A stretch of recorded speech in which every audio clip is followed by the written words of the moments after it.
വേടനാണ് ഇപ്പോൾ എല്ലായിടത്തും ചർച്ചാ വിഷയം. വേടൻ്റെ ജാതി പറയുന്നു. വേടൻ ഇന്ന വിഭാഗത്തിൽപ്പെട്ട ആളായതുകൊണ്ട് വേടനെ ചിലർ മാറ്റി നിർത്തുന്നു. ഇതൊക്കെയാണ് ഇപ്പോഴത്തെ ചർച്ചാ വിഷയം. ഈ ചില കാര്യങ്ങൾ മറയ്ക്കാൻ ആരൊക്കെയോ വേടനെ മുൻനിർത്തി കളിക്കുന്നതാണോ ഇപ്പം നടക്കുന്ന ഈ സംഭവ വികാസങ്ങൾ? ഈ വേടൻ്റെ വിഷയം അതിപ്പോൾ നിലവിൽ വ്യാപകമായിട്ട് ചർച്ച ചെയ്യപ്പെടുന്നുണ്ട്.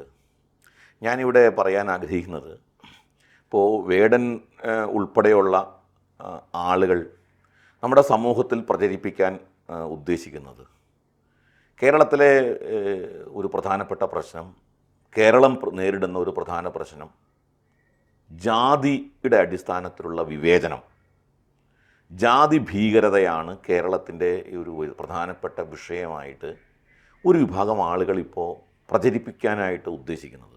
അവരുടെ അജണ്ട അതാണ്. ജാതിയുടെ പേരിലുള്ള വിവേചനം ഉണ്ടോ എന്ന് ചോദിച്ചാൽ ഉണ്ട്, എവിടെയെങ്കിലുമൊക്കെ വിവേചനങ്ങളുണ്ടാകും. അതൊക്കെ ചില ഒറ്റപ്പെട്ട സംഭവങ്ങളാണ്. ആ വിവേചനങ്ങളെ പൊതുസമൂഹം അംഗീകരിക്കുകയോ പൊതുസമൂഹം പിന്തുണയ്ക്കുകയോ ചെയ്യുന്നില്ല. ഇപ്പോൾ കുടൽമാണിക്യം ക്ഷേത്രത്തിലെ ഒരു വിഷയം ഉണ്ടായി, അതല്ലെങ്കിൽ മറ്റെവിടെയെങ്കിലും അത്തരം ചില ഒറ്റപ്പെട്ട സംഭവങ്ങൾ ഉണ്ടാകുമ്പോൾ മൊത്തത്തിൽ ഹിന്ദു സമൂഹം അതിനെ ചോദ്യം ചെയ്യുകയോ എതിർത്ത് രംഗത്ത് വരികയോ അതിനെ സബ്സ്റ്റാൻഷിയേറ്റ് ചെയ്യുന്നില്ല. അതാണ് കേരളത്തിലെ പൊതു. അപ്പോൾ എന്ന് വെച്ചാൽ അതിൻ്റെ അർത്ഥം ജാത്യാഭിമാനം കേരളത്തിൽ ഇപ്പോഴും നിലനിൽക്കുന്നുണ്ട്. ജാതിയുടെ പേരിലുള്ള ചില ഉയർച്ച താഴ്ചകളിൽ കേരളത്തിലെ ചില ആൾക്കാർ ഇപ്പോഴും വിശ്വസിക്കുന്നുണ്ട്. പക്ഷേ ജാതിയുടെ പേരിലുള്ള സംഘർഷമുണ്ടോ എന്ന് ചോദിച്ചാൽ ഇല്ല. ജാതി ഭ്രാന്തുണ്ടോ എന്ന് ചോദിച്ചാൽ ഇല്ല. ജാതി ഭീകരവാദമുണ്ടോ എന്ന് ചോദിച്ചാൽ ഇല്ല. എന്നാൽ ജാതിയുടെ പേരിൽ ചില കുശുമ്പുകളില്ലെന്ന് ചോദിച്ചാൽ ഉണ്ട്, ഇല്ലെന്നൊന്നും പറയാൻ സാധ്യമല്ല. ജാതി കുശുമ്പുണ്ട്. 1000 ആണ്ടുകളായിട്ട് നിലനിൽക്കുന്ന ഒരു സമ്പ്രദായത്തിൽ ചിലരൊക്കെ അങ്ങനെ അതിൽ വിശ്വസിക്കുകയോ അതിൽ അഭിമാനിക്കുകയോ, അത് അഭിമാനം എന്ന് പറയാൻ പറ്റില്ല, അതിൽ ദുരഭിമാനം കൊള്ളുകയോ ഒക്കെ ചെയ്യുന്നുണ്ടാവാം. പക്ഷെ അതാണോ കേരളത്തിലെ പ്രശ്നം? അതല്ല എന്നുള്ളതാണ് യഥാർത്ഥത്തിൽ. കേരളത്തിലെ യഥാർത്ഥ പ്രശ്നത്തെ മറച്ചു വയ്ക്കാനാണ് ഈ ഒരു കൂട്ടം ആളുകൾ ആസൂത്രിതമായി ശ്രമിക്കുന്നത്. കേരളത്തിൽ ജാതിയുടെ പേരിലുള്ള ഒരു സംഘർഷവും, ഇപ്പോൾ നായർ വിഭാഗവും ഈഴവ വിഭാഗവും തമ്മിൽ സംഘർഷമുണ്ടോ കേരളത്തിൽ? ഇല്ല. അല്ലെങ്കിൽ നായർ വിഭാഗവും പുലയ വിഭാഗവും തമ്മിൽ സംഘർഷമുണ്ടോ?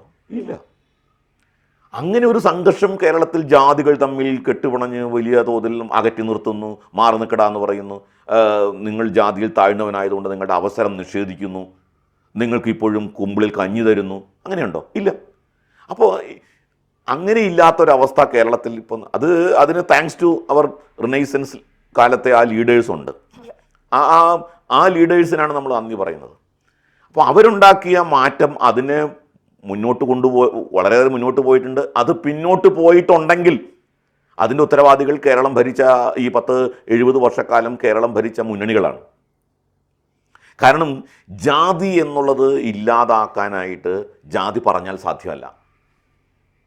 ജാതി പറഞ്ഞുകൊണ്ട് ജാതി ഇല്ലാതാക്കാൻ പറ്റുമോ? പറയും തോറും ജാതി എന്ത് സംഭവിക്കും? ജാതി വികാരവും ജാതി ബോധവും കൂടിക്കൊണ്ടേയിരിക്കും. ഊട്ടിയുറപ്പിക്കാനേ പറ്റുള്ളൂ. അതുകൊണ്ടാണ് നാരായണ ഗുരുദേവനാണ് ഇതിന് വളരെ സമർത്ഥമായി, വളരെ എന്താ പറയുക, എഫക്റ്റീവായിട്ട് പറഞ്ഞത്. ഗുരുദേവൻ എന്താ പറഞ്ഞത്? ഗുരുദേവൻ പറഞ്ഞു, ജാതി ചിന്തിക്കരുത്, ജാതി ചോദിക്കരുത്, ജാതി പറയരുത് എന്നാണ്. നിങ്ങൾ ജാതി ചിന്തിച്ചാൽ, ജാതി ചോദിച്ചാൽ, ജാതി പറഞ്ഞാൽ ജാതി ബോധം നിലനിൽക്കുകയേ ഉള്ളൂ. ജാതിയുടെ പേരിലുള്ള സ്പർദ്ധ വർദ്ധിക്കുകയുള്ളൂ. ജാത്യാഭിമാനം നിലനിൽക്കുകയുള്ളൂ. അതുകൊണ്ടാണ് ഗുരുദേവൻ വളരെ ശാസ്ത്രീയമായിട്ട് പറഞ്ഞത്, നിങ്ങൾ ജാതിയെക്കുറിച്ച് പറയാതിരുന്നാൽ ജാതി ഉണ്ടാവില്ല. ജാതിയെ ഇല്ലാതാക്കാൻ അല്ലെങ്കിൽ ജാതി ബോധം ഇല്ലാതാക്കാൻ ജാതിയെക്കുറിച്ച് മിണ്ടാതിരിക്കുക എന്നുള്ളതാണ്. പക്ഷേ കേരളത്തിൽ കഴിഞ്ഞ കാലങ്ങളിൽ ഒക്കെ നമ്മുടെ നാട്ടിലെ ഈ പറയുന്ന പുരോഗമന ജനാധിപത്യ മേഖലകളിലൊക്കെ മേധാവികളാണെന്ന് പറയുന്ന ആൾക്കാർ സ്ഥിരം പറഞ്ഞുകൊണ്ടിരിക്കുന്നത് എന്താ? ജാതി ജാതി ജാതി എന്നാണ്. അവർണൻ, സവർണൻ, ബ്രാഹ്മണൻ, പിന്നോക്കക്കാരൻ, ഇങ്ങനെ ജാതിയുടെ പേരിൽ ജാതി പറഞ്ഞുകൊണ്ട് ജാതി ബോധം നിലനിർത്താൻ ശ്രമിക്കുന്നത് കേരളത്തിലെ ഈ പറയുന്ന ഇടതുപക്ഷ പുരോഗമന ഡമാൽഗുണ്ടന്മാരാണ്. അവരാണ് ഇത് ശ്രമിച്ചുകൊണ്ടിരിക്കുന്നത്. കാരണം അവർക്കാണ് ഈ ജാതി നിലനിൽക്കണമെന്ന് ആഗ്രഹിക്കുന്നത്.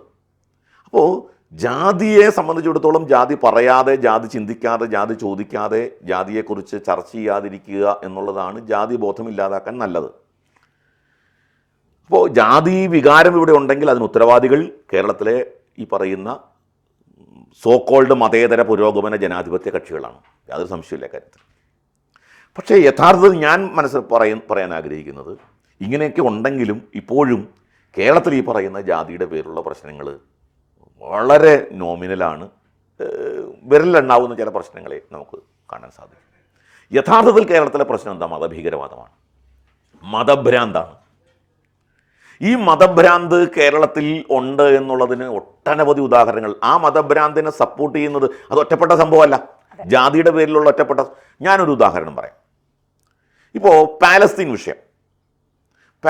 വിഷയം, പാലസ്തീനിൽ ഒരു വിഭാഗം ആളുകൾ ഇസ്രായേലിൻ്റെ ആക്രമണത്തിന് വിധേയമാകുന്നു എന്നാണ് ആരോപണം. അതിന് മറുവശമുണ്ട്, പാലസ്തീനിലെ ഹമാസ് ഭീകരവാദികൾ ഇസ്രായേലിനെ ആക്രമിക്കുന്നു എന്നുള്ള മറുവശമുണ്ട്. അതവിടെ നിൽക്കട്ടെ. ഇസ്രായേൽ പാലസ്തീനെ ആക്രമിക്കുന്നു, പാലസ്തീനിലെ മുസ്ലിങ്ങൾ കൊല്ലപ്പെടുന്നു, പാലസ്തീനിലെ വംശഹത്യ നടക്കുന്നു. ഇതാണ്. പാലസ്തീൻ ഒരു രാജ്യമാണ്, അത് ആയിരക്കണക്കിന് കിലോമീറ്ററുകൾ അപ്പുറത്തുള്ളൊരു രാജ്യമാണ്. ആ രാജ്യത്തെ മുസ്ലിങ്ങൾ പീഡിപ്പിക്കപ്പെടുന്നു എന്നതിൻ്റെ പേരിൽ കേരളത്തിലെ മുസ്ലിങ്ങൾക്ക് എന്താ പ്രശ്നം? കേരളത്തിലെ മുസ്ലിങ്ങൾ എന്തിനാണ് തെരുവിലിറങ്ങിയത്? കേരളത്തിലെ മുസ്ലിങ്ങൾ എന്തിനാണ് നാട് മുഴുവൻ പൊതുയോഗങ്ങൾ സംഘടിപ്പിച്ചത്? അതിനെയല്ലേ മതഭ്രാന്ത് എന്ന് പറയുന്നത്? മതമല്ലേ അതിനെ സപ്പോർട്ട് ചെയ്യിപ്പിക്കുന്നത്? പാലസ്തീനിൽ മുസ്ലിങ്ങളായതുകൊണ്ടല്ലേ കേരളത്തിലെ മുസ്ലിങ്ങൾ തെരുവിലിറങ്ങുന്നത്? പാലസ്തീനിൽ ഹിന്ദുക്കളാണെങ്കിൽ കേരളത്തിലെ മുസ്ലിങ്ങൾ തെരുവിലിറങ്ങോ? ഹിന്ദുക്കൾ തെരുവിലിറങ്ങില്ല. അത് ആ കാര്യത്തിൽ ഒന്നാമത് പറയേണ്ടത് അതാണ്. ഹിന്ദുക്കൾ പോലും തെരുവിലിറങ്ങില്ല. കാരണം കാശ്മീരിൽ നിന്ന് പണ്ഡിറ്റുകളെ പുറത്താക്കിയിട്ട് ഹിന്ദുക്കൾ തെരുവിലിറങ്ങിയോ? തെരുവിലിറങ്ങിയില്ല. കാശ്മീരിലെ പണ്ഡിറ്റുകൾ ഇവര് മനുഷ്യാവകാശ പ്രശ്നമാണ്, അതിൻ്റെ പേരിലാണ്, പാലസ്തീനിലെ മനുഷ്യാവകാശ പ്രശ്നമായതുകൊണ്ടാണ് ഞങ്ങൾ കേരളത്തിൽ ഇറങ്ങുന്നതെങ്കിൽ കാശ്മീരിൽ നിന്ന് പണ്ഡിറ്റുകളെ പുറത്താക്കിയപ്പോഴെന്താണ് ഇവർ തെരുവിലിറങ്ങാതിരുന്നത്? ഇറാനിൽ 400 പെൺകുട്ടികളെ കൂട്ടക്കൊല ചെയ്തപ്പോൾ എന്തുകൊണ്ടാണ് ഇവിടെ മനുഷ്യാവകാശ പ്രശ്നത്തിൻ്റെ പേരിൽ മുസ്ലിം സംഘടനകൾ തെരുവിലിറങ്ങാതിരുന്നത്? മുസ്ലിങ്ങളെ തെരുവിൽ കണ്ടില്ലല്ലോ. അപ്പോൾ കേരളത്തിലുള്ളത് മതഭ്രാന്താണ്, മതഭീകരവാദമാണ്. ഇത് പാലസ്തീൻ വിഷയത്തിൽ മാത്രമല്ല. ഇപ്പോൾ വഖഫ് വിഷയത്തിൽ നോക്കൂ.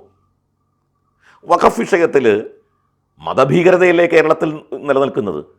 അതായത് വഖഫ് നിയമത്തിൻ്റെ അടിസ്ഥാനത്തിൽ ഏത് ഭൂമിയും വഖഫ് ബോർഡിന് സ്വന്തമാക്കാൻ കഴിയുന്ന ഒരു ഭീകര നിയമത്തെ കേരളത്തിലെ മുസ്ലിം സമുദായം ഒന്നടങ്കം പിന്തുണയ്ക്കുന്നുണ്ടാ? അതവരുടെ മതപരമായ വിഷയമായതുകൊണ്ടല്ലേ. ഇപ്പം ഈ കഴിഞ്ഞ ദിവസങ്ങളിൽ മുഴുവൻ നമ്മൾ കണ്ടത് വഖഫ് ബോർഡിനെ ആ വഖഫ് നിയമത്തിനെതിരായിട്ട് മുസ്ലിങ്ങളുടെ പ്രതിഷേധങ്ങളാണ്.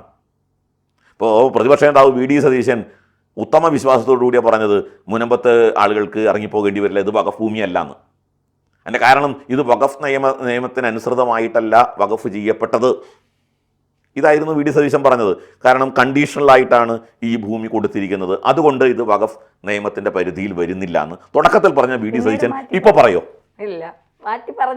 ഇപ്പൊ പറയാത്തതിന് കാരണം എന്താ? മതഭീകരവാദമാണ്. ഈ മതഭീകരവാദികൾ അവരുടെ നിലപാട് മാറ്റി. ആദ്യം മുസ്ലിം ലീഗ് അടക്കം സതീശനോട് പറഞ്ഞിരുന്നു ഇത് വഖഫ് ഭൂമിയല്ലെന്ന്. പക്ഷേ പിന്നീട് മുസ്ലിം ലീഗ് അടക്കമുള്ള സംഘടനകൾ നിലപാട് മാറ്റി ഇത് വഖഫ് ഭൂമിയാണെന്ന് പറഞ്ഞു. മുസ്ലിം ലീഡേഴ്സ്, ലീഗിൻ്റെതടക്കമുള്ള ലീഡേഴ്സ് ഇത് വഖഫ് ഭൂമിയാണ്, മുനമ്പം ഭൂമി വഖഫ് ഭൂമിയാണെന്ന് പറഞ്ഞപ്പോൾ ഇപ്പോൾ വി ഡി സതീശന് പോലും ആ അഭിപ്രായം പറയാൻ പറ്റാത്ത അവസ്ഥയായി ഇല്ലേ? അപ്പോൾ കേരളത്തിൽ മതഭീകരവാദമാണെന്ന്.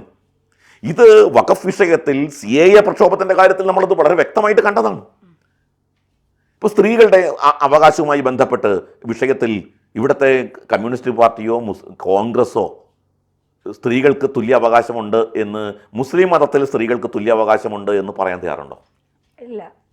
തയ്യാറില്ലെന്ന് മാത്രമല്ല, സുപ്രീം കോടതിയിലെ കേസിൽ ശരീഅത്ത് നിയമം നടപ്പാക്കണം എന്ന് പറഞ്ഞിട്ട്, ശരീഅത്ത് ആണ് ശരിയായ നിയമം എന്ന് പറഞ്ഞ് അഫിഡാവിറ്റ് കൊടുത്തത് കേരള സർക്കാരാണ്. അപ്പോൾ ഞാൻ പറയുന്നത് കേരളത്തിൽ യഥാർത്ഥത്തിൽ മതഭീകരവാദമാണ്. ഏറ്റവും വളരെ പ്രധാനപ്പെട്ട ഒരു കാര്യം, അല്ലെങ്കിൽ ഏറ്റവും കൗതുകരമായിട്ടുള്ളൊരു കാര്യം, ഇപ്പോൾ മോഹൻലാലും ശബരിമലയിൽ പോയിട്ട് മമ്മൂട്ടിക്ക് ഒരു വഴിപാട് കഴിച്ചു. ആ വഴിപാട് കഴിച്ചതിനെ സംബന്ധിച്ചുള്ള മുസ്ലിം സംഘടനകളുടെ നിലപാടെന്താ? മമ്മൂട്ടിക്ക് വേണ്ടി വഴിപാട് കഴിക്കാൻ പാടില്ല, അത് അവരുടെ നിയമത്തിന് അനുസൃതമല്ല എന്നാണ് പറയുന്നത്. അങ്ങനെയാണെങ്കിൽ മമ്മൂട്ടി തൗബ ചെയ്യണമെന്നാണ് പറഞ്ഞത് അല്ലേ? അപ്പോൾ ഇത് കേരളത്തിലുള്ളത് എന്താ യഥാർത്ഥത്തിൽ? സ്ത്രീകളുടെ അവകാശത്തെ സംബന്ധിച്ച്, സ്ത്രീകളുടെ തുല്യതയെ സംബന്ധിച്ച്, സ്ത്രീകളുടെ സ്വാതന്ത്ര്യത്തെ സംബന്ധിച്ച്, അവർ പൊതു സ്ഥലങ്ങളിൽ ഇടപെടുന്നതിനെ സംബന്ധിച്ച് ഇവിടെ നിലനിൽക്കുന്നത് ശുദ്ധമായ മതഭീകരവാദമാണ്. ആ മതഭീകരവാദത്തെ അഡ്രസ്സ് ചെയ്യാതിരിക്കാനാണ് ജാതി ഭീകരവാദം എന്ന വാദം കൊണ്ടുവരുന്നത്. അല്ലെങ്കിൽ ജാതിയാണ് കേരളത്തിലെ പ്രശ്നം എന്ന് ഉയർത്തിക്കൊണ്ടുവരുന്നത്. കേരളത്തിൽ ഒരു ജാതിയുടെയും പ്രശ്നം നിലവിലിപ്പില്ല. ഒരു ജാതിയുടെ പേരിൽ ഒരാൾക്കും ഒരവകാശവും നിഷേധിക്കപ്പെടുന്ന സാഹചര്യം ഇന്ന് കേരളത്തിലില്ല. യഥാർത്ഥത്തിൽ അങ്ങനെ നിഷേധിക്കുന്നുണ്ടെങ്കിൽ അത് സർക്കാരാണ് നിഷേധിക്കുന്നത്. സർക്കാർ പട്ടികജാതി പട്ടികവർഗ വിഭാഗങ്ങളുടെ അവകാശങ്ങൾ നിഷേധിക്കുന്നു എന്നുള്ളതാണ് യഥാർത്ഥത്തിൽ. അത് ചർച്ച ചെയ്യപ്പെടേണ്ട മറ്റൊരു വിഷയമാണ്. അപ്പോൾ യഥാർത്ഥത്തിൽ മതഭീകരവാദത്തെ മറച്ചു വയ്ക്കാൻ, മതഭീകരവാദികളെ പ്രൊട്ടക്റ്റ് ചെയ്യാൻ, മതഭീകരവാദികളുടെ അജണ്ടയെ മറച്ചു വയ്ക്കാൻ സർക്കാർ അടക്കം ഈ ജാതിയുടെ പേരിൽ സ്പർദ്ധ വളർത്തുന്ന ചില ഐക്കണുകളെ പ്രൊജക്റ്റ് ചെയ്യുകയാണ് അവർ. സർക്കാർ പരിപാടികളിൽ പോലും ഈ ജാതി സ്പർദ്ധ ഉണ്ടാക്കുന്ന ആളുകളെയാണ് അവർ ഐക്കണായിട്ട് വയ്ക്കുന്നത്. അതിൻ്റെ കാരണം കേരളത്തിലെ യഥാർത്ഥ മതഭീകരവാദത്തിൻ്റെ പ്രശ്നത്തെ മറച്ചു പിടിക്കാനാണ് എന്നുള്ളതാണ് യാഥാർത്ഥ്യം.